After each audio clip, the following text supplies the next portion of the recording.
الرحیم. الحمد لله الذي هدانا لهذا وما كنا لنهتدي لولا ان هدانا الله. درود شریف همگی برادر بخونید. اللهم صل علی محمد و علی جمیع الانبیاء والمرسلین و المقربین و نبی الامی و علی آله و صحبه اجمعین. بسیار تشکر از بکتاش جان، خیلی زیبا، عالی، جامع تشریح کردن و ما از طرز بیان و استفاده کلماتش خیلی چیزا رو یاد گرفتم. برای آدم اگه پشت حکمت و به اصطلاح رشد خود باشه، از هر فرصت استفاده کرده میتونه. بکتر جان خیلی زحمت کشیده بود. من یقین دارم که به همگی ما شما انگیزه داد. کسایی که قبلا ارائه میکردن انشالله که انگیزشان بیشتر شده باشه. کسایی که ارائه نکرده بودن حتما برشانی انگیزه تولید شده که یک روز ما استاد شدم به اینجا صحبت کنم. دیگه اینجا استاد شدن و بیانات و افکار خود ارائه کردن از ابعاد مختلف ما شما را رشد میده. دیگه همگیتان سعی کنین که اینو تمرین کنین. نوبت بگیری از صفیولا جان و از عمر جانشان، حتما ارائه کنین. انسان قدرت بیان فکر خود داشته باشه. یکی از چالشایی که مانع میشه، ما رو نمیمانه که فکر خود بیان کنیم، چون نمیفهمیم که چگونه بیان کنیم. آدم نمیفهمه که از کجا شروع کنه، چی نوع کلمات استفاده کنه، چطور استدلال کنه، با چی نوع یک جست بیان کنه. امیگه پاره چون نمیفهمیم، به خاطر بر ما بسیار سخت معلوم میشه. جای تمرین کردنش همینجاست. در زیر از سقف چیزی به نام توهین، تحقیر، تخفیف یا انتقاد، بدگمانی وجود نداره. بیخی اما یک برادری که به نظر خودش تنبلترین معلوم شوه، اینجا که به استاد شوه به نظر ما نابغه معلوم میشه. خیلی دوستش می داشته باشیم، خوش میشیم، تشویق میکنیم.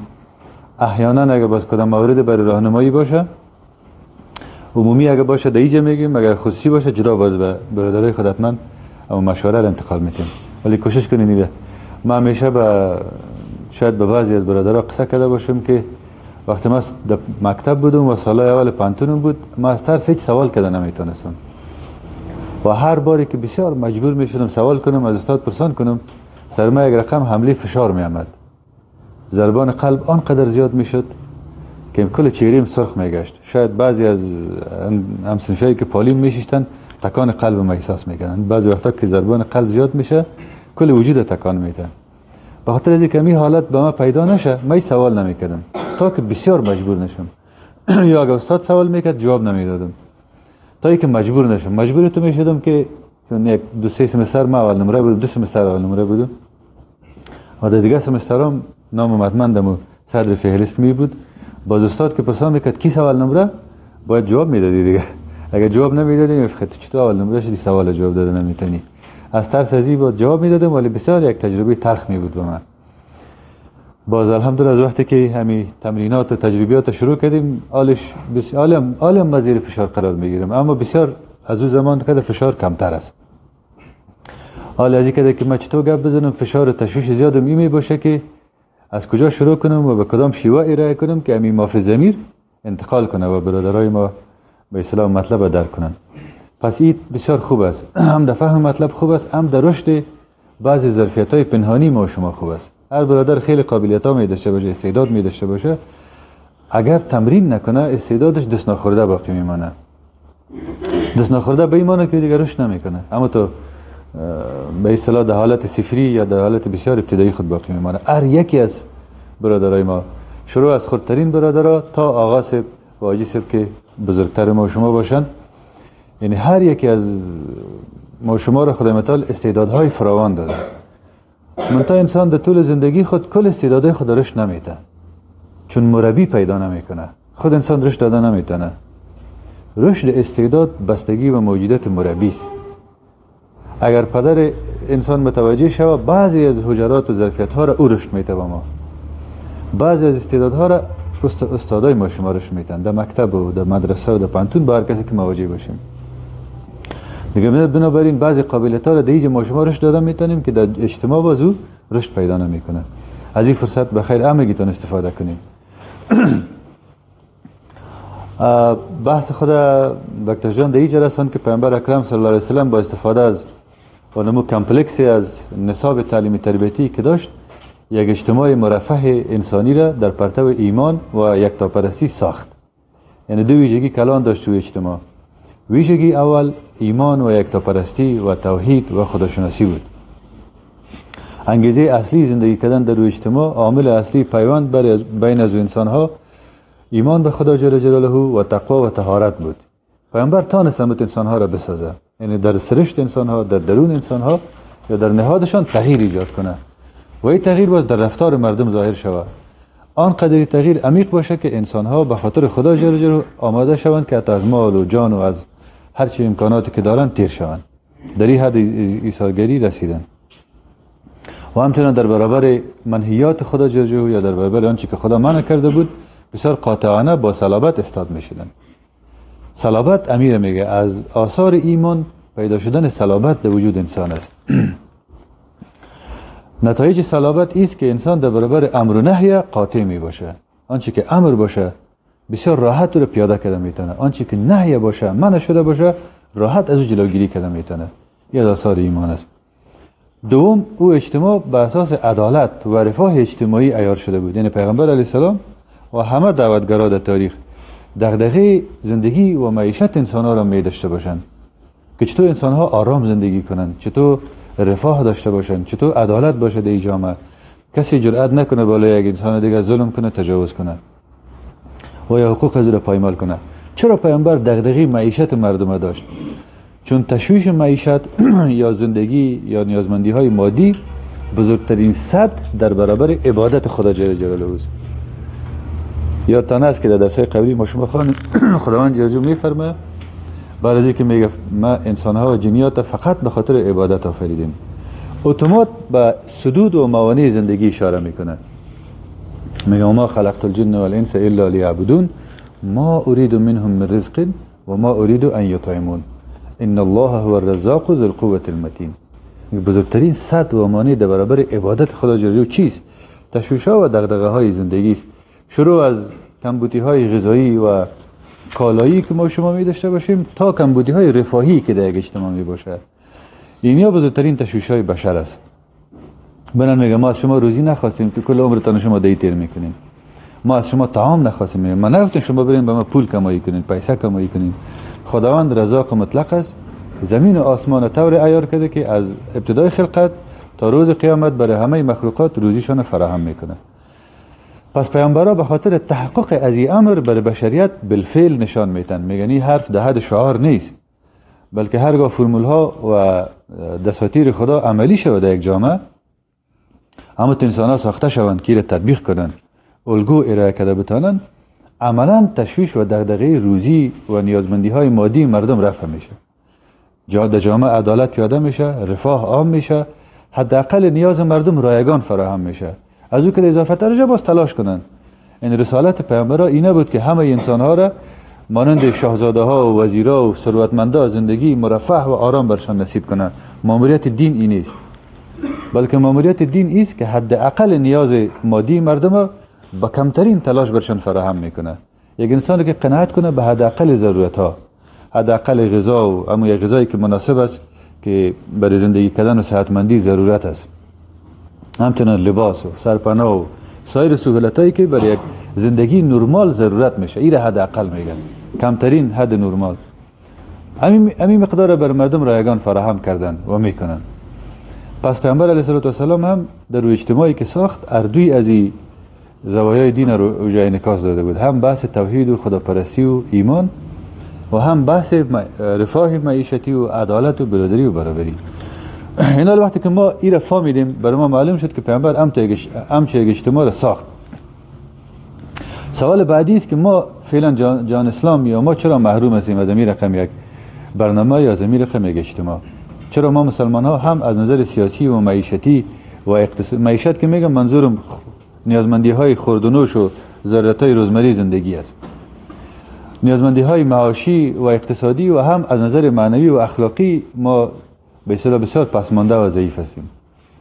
زندگی یا تاریخ 3-4 قرن آخر جهان اسلام تاریخ آمیخته با استعمار و تجاوز بوده و فعلا هم جهان اسلام از این خلاص نشده.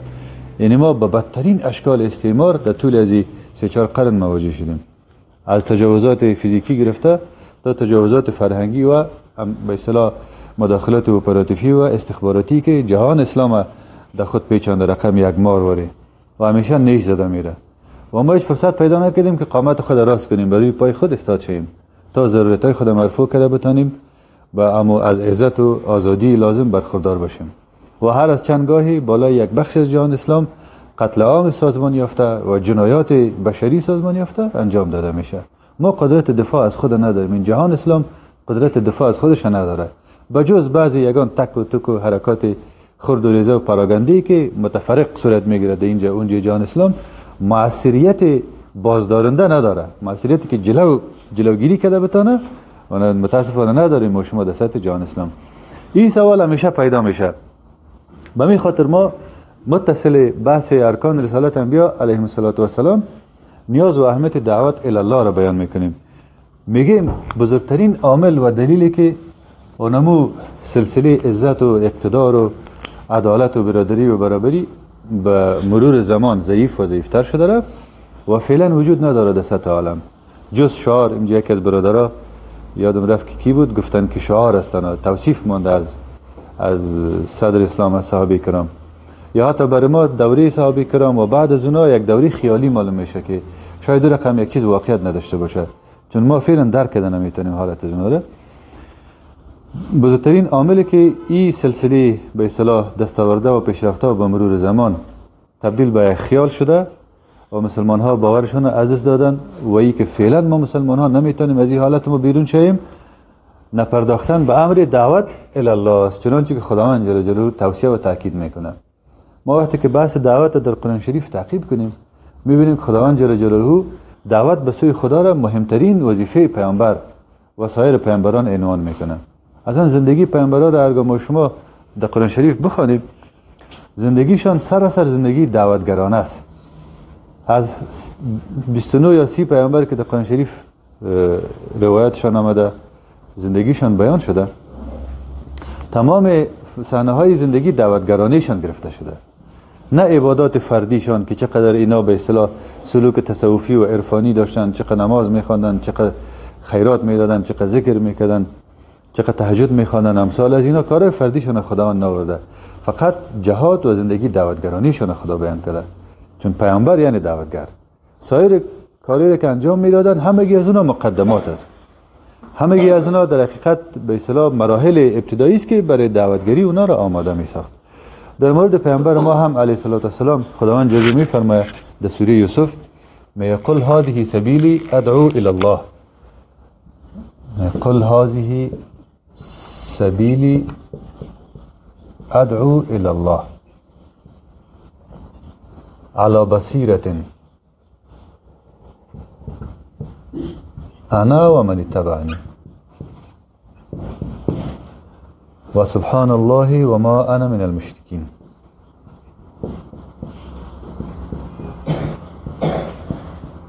خوب دقت کنیم و شما که دیگه خدای متعال چی میگه در آیت و سبحان الله و ما انا من المشرکین. سوره یوسف از پاره 13 میگه ای پیامبر علیه السلام بفرما بگو که راه ما امی است. چی کار میکنم من؟ ادعو الی الله، من کار ما دعوت مردم به سوی خداست، آشنا ساختن انسان ها با خدا جل جلاله و بنیانگذاری یک جامعه عادلانه مبتنی بر توحید و خداپرستی، رسانیدن انسان ها بر رفاه معاشی، بر رفاه اقتصادی در پرتو توحید و خداپرستی. این امور چه مسائل تمام زوایای زندگی بشریت ایمان و خداپرستی و توحید و معرفت است. همه خوشی های زندگی را برشان در می چارچوب فراهم کردن کار پیغمبری بود. ادعو الی الله علی بصیرت، بر مبنای بصیرت، یعنی بر اساس یک جهان بینی ما این کار میکنم. یعنی کار ما یک کار احساساتی نیست، یک کار عجولانه نیست، یک کار شتاب زده نیست، یک کار ذوقی نیست، یک کار ضرورتی نیست، یک کار مقطعی نیست، یک کار موقتی نیست، بلکه این کار ما هدفمندانه است، رسالتمندانه است، آگاهانه است، مدبرانه است و مکتبی است. بر اساس یک سیستم فکر و یک سیستم تربیتی ما این انجام میتونم. بنان به خاطر از این کل عمر موقف، زندگی موقف است. هر چی که داریم من در خدمت از این قرار داره و این را ما رسالتمندانه انجام میتونم، مسئولانه. این بصیرتین کل از این توضیحات در بطن خودش داره. انا و من اتبعنی، میگه ما سبیل و راه ما و هر کسی که از ما پیروی میکنه امی است. میگه هر کسی که مشت محبت و پیروی ما را در سینه خود میزنه، حتما ضمن دیگه کاری که میکنه چیزا را ذکر نمیکنه خداوند جل جلاله، فقط ما دعوتگر هستیم. انا و من اتبعنی، ما و هر کسی که از ما پیروی میکنه میگه ما دعوتگر هستیم. معنیش چیست؟ طرف مقابل جمله چی میشه؟ که هر کسی دعوای پیروی و اتباع مرا بکنه اما دعوتگری بر مبنای بصیرت نداشته باشه، ادعایش تحت سوال قرار داره، تحت شک قرار داره. خدا میفهمه که قبول میشه یا نمیشه. انا و من اتبعنی و سبحان الله و پاک از خدا جل جلاله، یعنی با ایجاد همچی یک برنامه و همچی یک به اصطلاح سیستم دعوتی و تربیتی، و ما انا من المشرکین، و ما از جمله مشرکا نیستم. چرا خدای متعال در یک آیتی که محور از او موضوع دعوت الی الله است از شرک یادآوری میکنه، میگه ما از جمله مشرکا نیستم. یا یک ترجمه تحت لفظی قرآن شریف است که آدم عربی را به فارسی ترجمه میکنه. کیرال گوگل هم کدام میتونه و چت جی پی تی هم کدام میتونه، هر کس کدام میتونه. شاید از ما شما کده خوبش ترجمه کنه، چرا اونا همزمان چندین دیتابیس ها را به اصطلاح با هم دیگه گد میکنن، یک چیز جدید میکشن. اما آنچه را که بازی ترجمه تحت لفظی انجام داده نمیتونه، درک روح آیات مبارک است. خداوند جل در آیات چی را میخواد ما روشن بسازه. ضمن چند مطلبی که اشاره کردیم تا ما شما در ادعو الی الله، کلمه بصیرت، انا و من اتبعنی، در اشاره کردن به شرک هم در این آیت خداوند جل جلاله میخواد یک پیام به ما شما انتقال بده. او پیام ایست که اگر در یک جامعه دعوت الی الله، دعوت به سوی خدا بر اساس بصیرت من حیث یک رسالت و مسئولیت ادامه داشته باشه، توحید و خداپرستی و تقوا و عدالت و عزت باقی میماند در جامعه. هرگاهی سلسله توقف پیدا کنه، جامعه به دامان شرک سقوط میکنه. این تو نیست که پیامبر اسلام آمد یک نسل صحابه را تربیت کرد دیگه تا روز قیامت این نسل صحابه و بزرگی و تقوایشون باقی بمانه. نه خیر. اگر ارگو موتور تعلیمی تربیتی جریان داشته باشه، نسل های بعدی هم درست سالم تربیت میشن. هر نسل بشری یک جماعت علیده است، هر انسان یک واحد علیده است، متفاوت است. امکان نداره یک پدر یا مادر که انسانای پرهیزگار و مؤمن هستن با گل روی تقوا و طهارت از اونا حتما اولادشان هم انسانای صالح و نیکوکار باشه، الا ای که او پدر و مادر و یا برادر یعنی بزرگ خانواده کسی که باشه آگاهانه به تعلیم و تربیه اعضای خانواده تلاش کنه.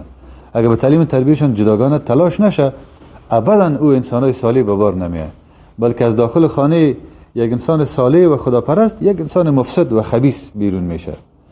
چنانچه که بالعکس شما مترس اولاد یک پدر و مادر که فاسد باشن، فاحش باشن، رذیل باشن، بد اخلاق باشن، آرامخور باشن، دور از شرافت مجلس، یعنی انسانای بد باشن، الزاما این اولاداشان هم از اونا پیروی نمیکنن، انسانای بد نمی باشن، مگر اینکه پدر و مادر برای فاسد ساختن اولادای خود سیستماتیک کار کنه، با برنامه کار کنه، یعنی دعوتشان کنه. به می دلیل است که از خانواده انسانهای قاتل و فاسد و دزد و رهزن و آرامخور و رذیل بعضا انسانهای بسیار پاک و با تقوا و مؤمن و حتی اولیاء الله بیرون میشن. یخرج الحی من المیت و یخرج المیت من الحی. از نظر اجتماعی خداوند در بیولوژی هم مترس، خداوند مرده را زنده میکنه، زنده را پس میمیرانه. و در اجتماع هم مترس، خداوند از نظر معنوی از انسانهای مرده انسانهای زنده را بیرون میکنه، از انسانهای زنده پس انسانهای مرده بیرون میشه. نظر به مو سیستم تعلیمی تربیتیشان است. بنابراین خدای متعال اینجا میفرماید که اگر دعوت بر مبنای بصیرت، دعوت آگاهانه چنانچه که پیغمبر انجام داد، چنانچه که صحابه تربیت شده بودن با همچه یک روحیه، اگر در اجتماع این نهادینه نباشه، عام نشه و این سلسله و به اسلام و ترتیب ادامه پیدا نکنه، جامعه به دامان شرک سقوط میکنه. چنانچه که تاریخ اسلام خودش آیت به شما تفسیر میکنه. جامعه که صحابه کرام ساخت یک جامعه توحیدی بود. اینجا ما شما صدر اسلام رو پیدا میکنیم. صدر اسلام و قرونه که نزدیکتر بودن. یک جامعه توحیدی، خداپرست، مؤمن، شجاع، با اخلاق، مزکا. فضای عمومی جامعه همچنان و از نظر فردی هم انسانای صالح تعدادشان زیاد بود، اکثریت بودن. نمیگم هیچ انسان فاسد و رذیل و دزد و رهزن نداشت، این رقم انسان ها می باشند در هر زمانی. اما در این طرف پله ترازو جهان امروزی قرار داره. جهان امروزی اسلام چی حالت داره؟ عملا به دامن استعمار و استکبار جهانی سقوط کرده.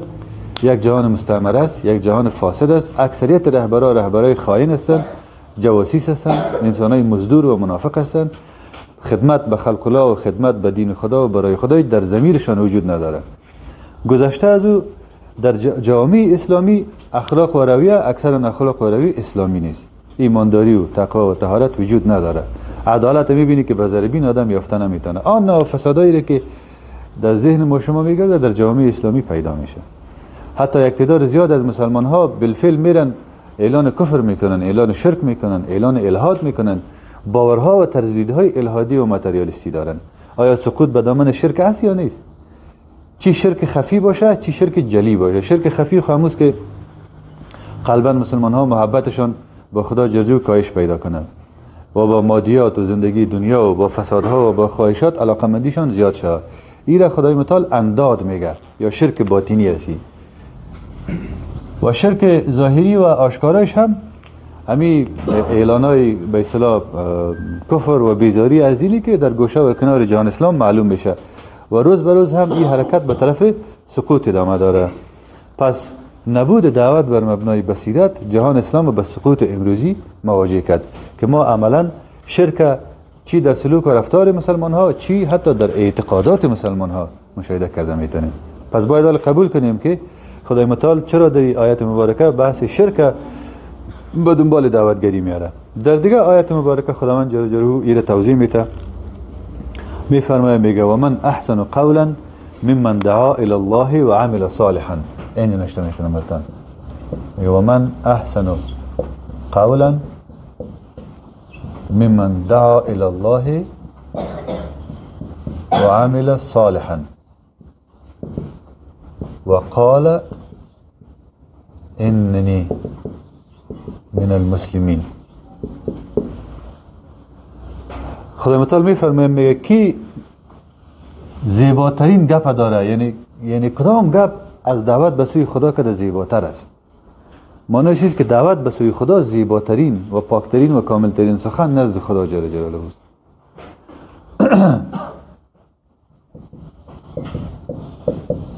زیباترین حرف یا زیباترین قول دعوت به سوی خدا جل جلاله است. جانب مقابلش چیست؟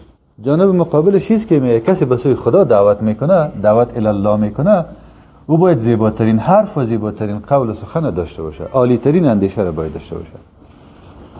یعنی یک دعوتگر هرگاه همچی ویژگی و ظرفیت پیدا نکرده باشه اجازه دعوت کردن نداره. شما وقتی که به نمایندگی از خدا جل جلاله حرف میزنین، عالی ترین زیباترین حرف هم از نظر کلمات و ادبیات هم از نظر سلوک و رفتار شما باید بگین.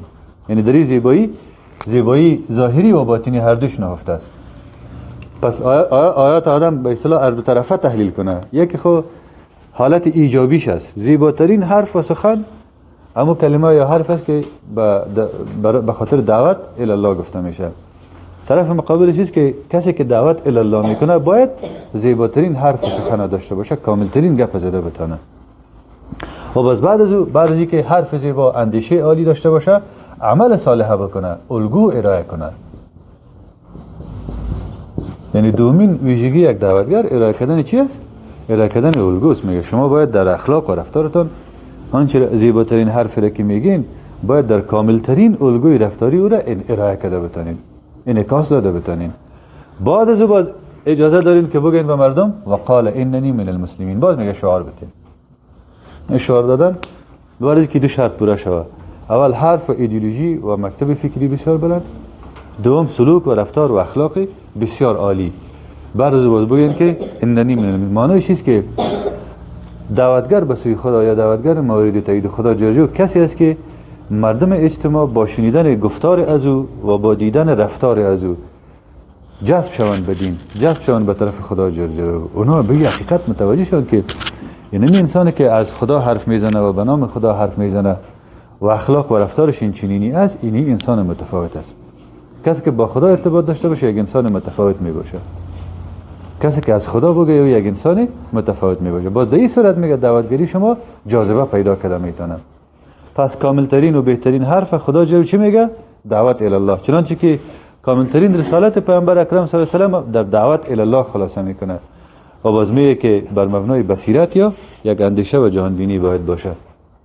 و دو شرط دعوتگری را میگه که هم یک اندیشه و طرز فکر بسیار بلند، سخن زیبا باید داشته باشن، گپای پراگنده باید نباشه، حرفای بی ربط باید نباشه، ادبیات و کلمات میانتهی باید نباشه، حرفای ضد و نقیض باید نباشه، حرفایی که اول آخر از هیچ با هم دیگر ارتباط نداشته باشه، این یک چیز باید نباشه، حرف خلاف مزاج و توقع مخاطب باید نباشه که مخاطب هیچ خود دیش پیدا نکنه، حرفی که سوال مردم جواب نمیده و با نیازهای مردم ارتباط نداشته باشه، یک چیز باید نباشه، بلکه کاملا باید یک دعوتگر همه از این نیازمندی ها و شرایط در نظر گرفته بتونه.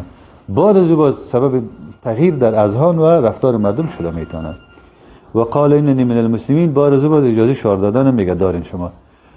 صحابه کرام رضی الله عنهم اجمعین با درک عمیقی که از این دو آیت کریمه و سایر آیاتی که در محور دعوتگری آمده و من جمله یک آیت دیگر هم خوب است خدمتتان نشته کنم که خداوند جل جلاله چطور اجزای دعوت بیان میکنه. میفرماید میگه کنتم خیر امت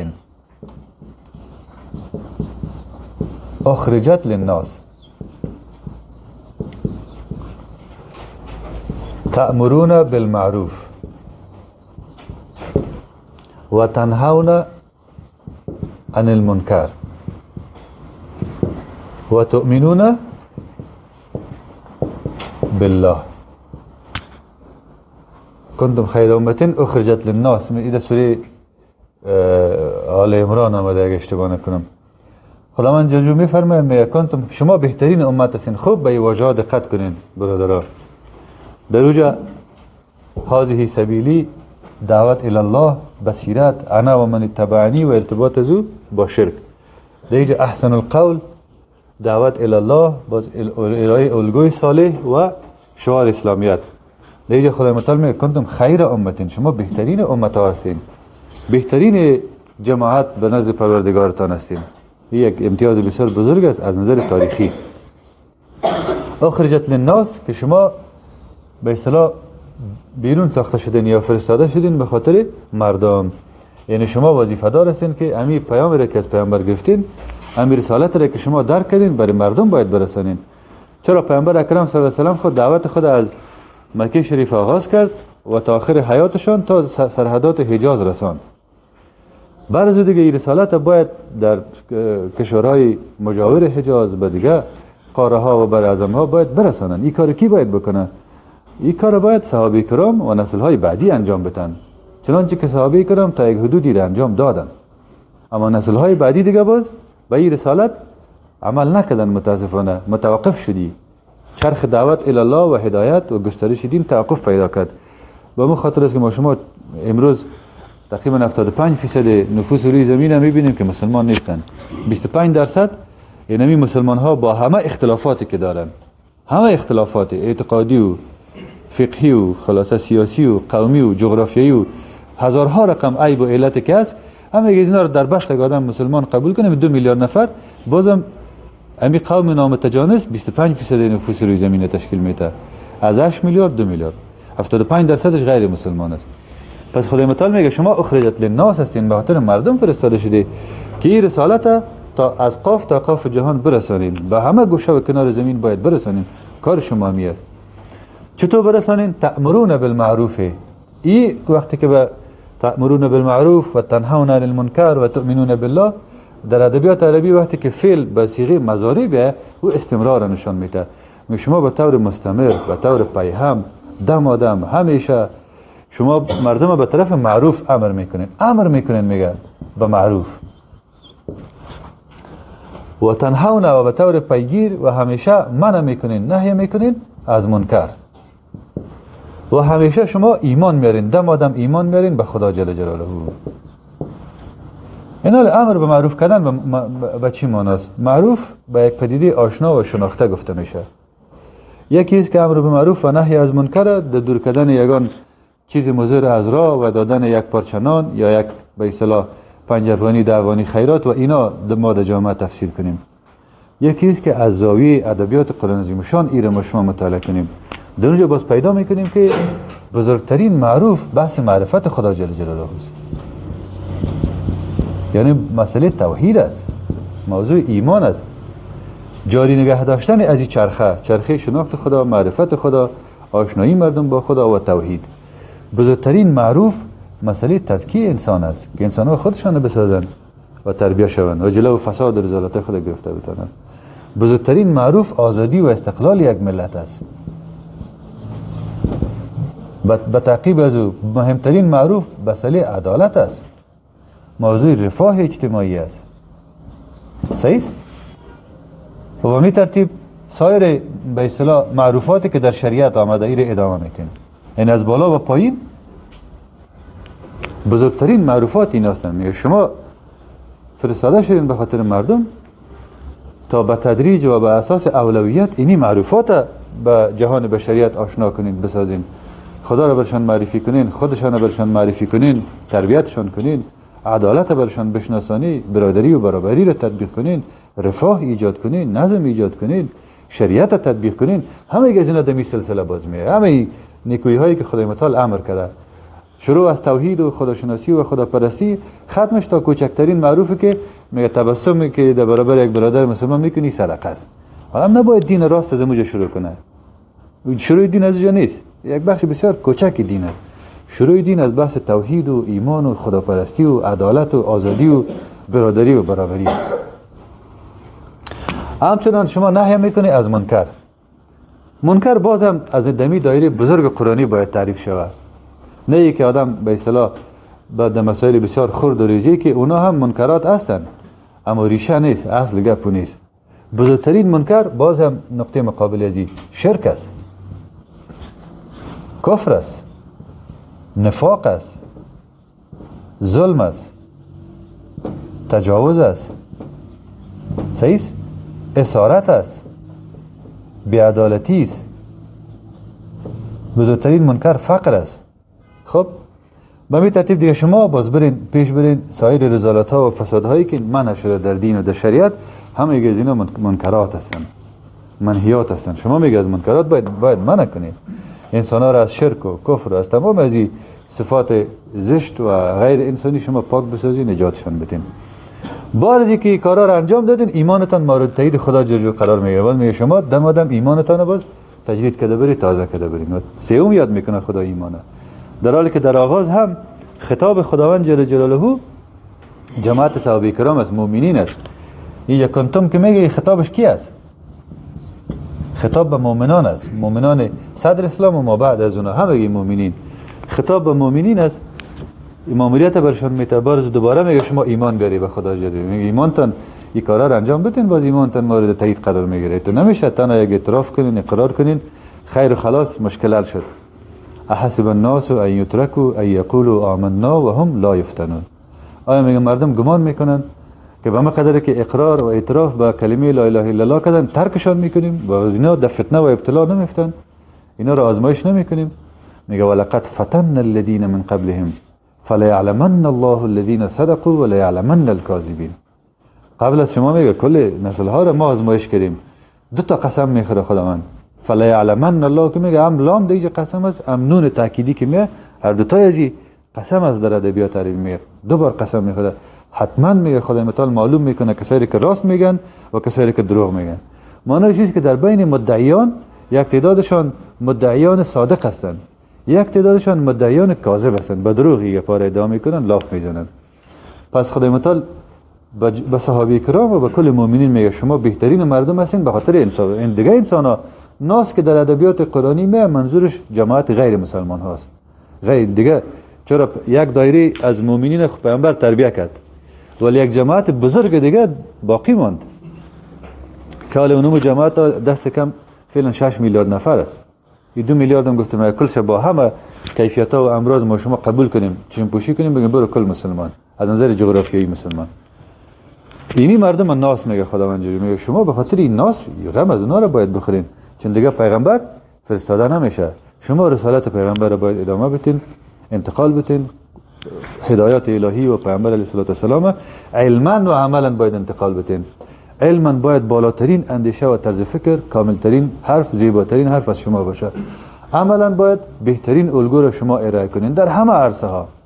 نمایش اعمال صالحه در عرصه سیاست، اقتصاد، فرهنگ، اخلاق، دیانت، همه چیز باید از طرف شما صورت بگیره. پس امر به معروف با این رقم یک تعریف کلانش از مهمترین معروفات شروع تا خردترینش، نهی از منکر از بزرگترین تا کوچکترین. بارز دوباره باید میگه ایمانتان مورد تایید خدا جل جلاله قرار میگیره. پس در روشنایی از 3 آیت که به عنوان به طور گل نمونه گلستان خدمت شما عرض کردم، صحابه کرام چنان عیار شده بودند که مهمترین و بزرگترین ماموریت از اونا ماموریت دعوتی و هدایتگریشان بود. چنانچه که پیامبران را گفتیم در قرآن شریف زندگیشان کاملا یک زندگی دعوتگرانه است. صحابه کرام هم همینطور است. برای شما داستان زندگی صحابه را بخوانید، سعی کنین اینجا یک زندگی دعوتگرانه نشته میکنیم. یعنی زندگی دعوتگرانه به این معنی که هر کاری که اونا انجام دادن، هر گزارشی که از اونا به ما رسیده حتما با دعوت و هدایت ارتباط داره، با امر به معروف و نهی از منکر ارتباط داره. زندگی پیامبران که در قرآن شریف ما اینو میخوانیم و زندگی اصحاب در کتابای تاریخ و سیرت صحابه کرام که ما شما میخوانیم، اردیشان هم این رقم است.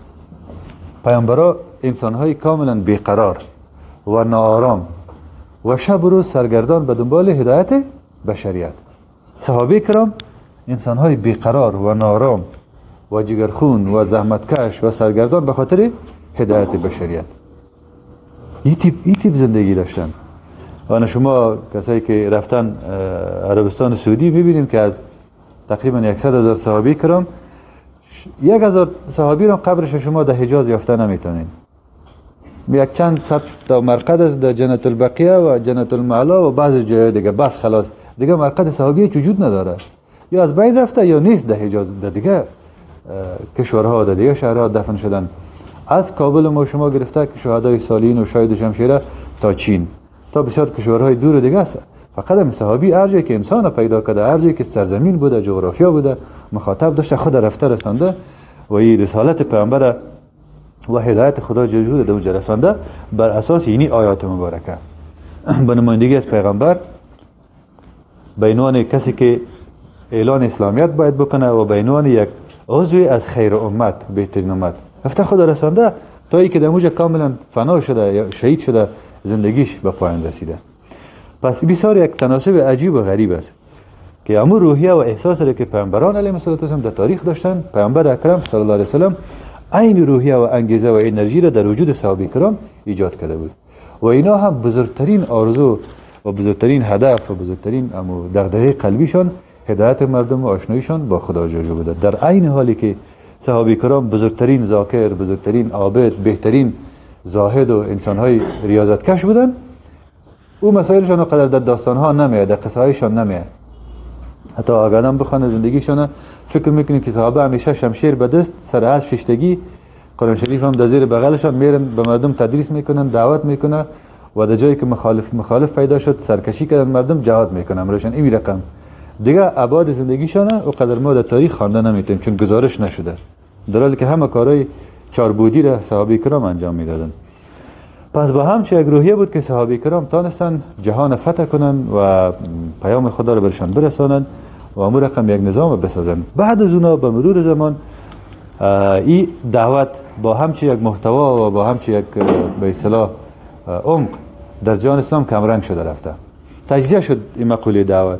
یک تعداد از علما و دانشمندا تدریس کتابای بعضی کتابای فقه شریف و فنون و ترجمه و تفسیر و تجوید و اینا را که همه گزنا یک بخش از دعوت است، بخش تدریسی دعوت است، اینا را کل گپ خیال کردن و وامی قانع شدن، عمرشان وقت کردن. یک تعداد مردم دیگه کارهای مسلکی خود اما کافی دانستن، دکتر به طبابت خود، انجینر به انجینری خود، مامور به دفترداری خود، دکاندار به دکانداری، تجار به تجارت خود، کارهای مسلکی و شغلی خود کافی دانست. ولی گفت کسب روزی حلال بزرگترین عبادت است.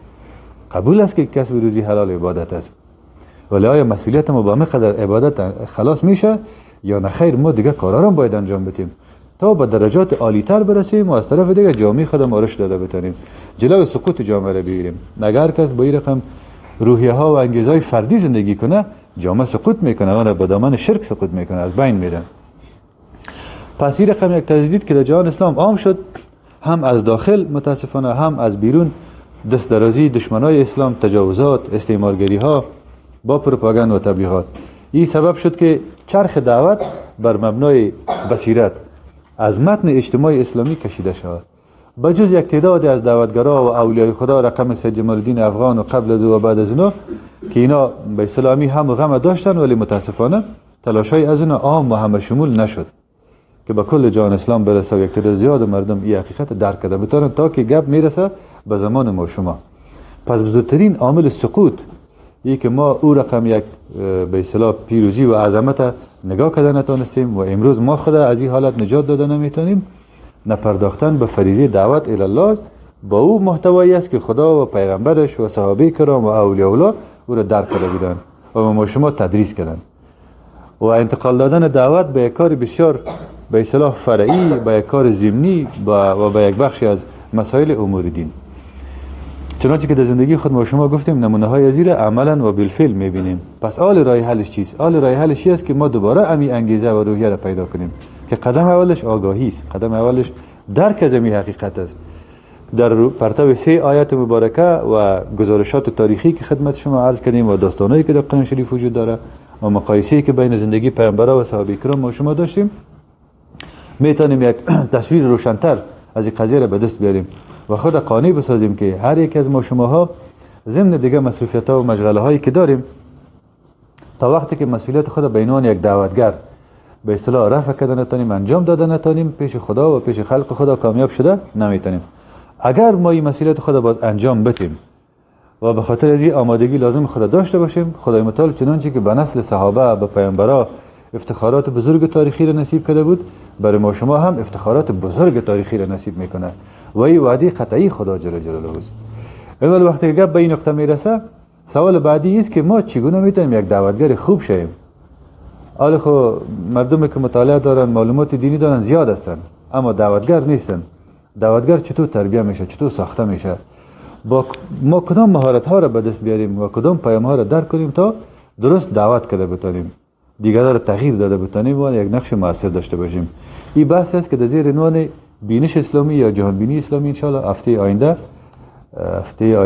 بعد از این دیگه هفته آینده ما شما با زیر دنبال خواهد کردیم که جهان بینی و یا بینش اسلامی مهمترین ابزار یا بهترین ابزار و وسیله دعوتگر شدن است. یک انسان تا جهان بینی نداشته باشه کسی را تغییر دادن نمیتونه یا دعوت کردن نمیتونه. حالا که جهان بینی چی است و چی ویژگی ها داره، چی انواع داره، کدام باریکی ها را داره، ان شاء الله در درس آینده میخوانیم. سبحان ربک رب العزة عما یصفون و سلام علی المرسلین والحمد لله رب العالمین.